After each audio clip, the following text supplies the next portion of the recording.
Once we see after the required days of fermentation, around about 7 to 8 days, we're seeing our airlocks stop bubbling. At that point in time, we can add our clarification agent. Within the beer that's been produced, there's quite a bit of yeast still floating about. Clarification is ultimately settling out of all the solids. We need that to settle out so we have a nice bright beer to keg. Our clarification agents, they don't come with a kit. They're bought through homebrew shops.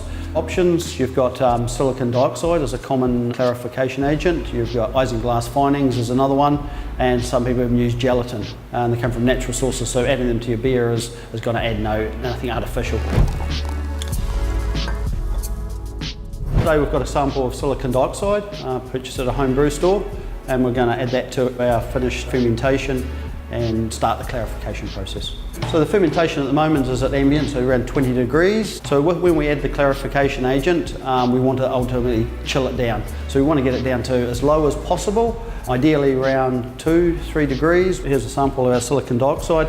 All we need to, if we follow the instruction on the pack, it says to 23 litres, we need to add 30 mils.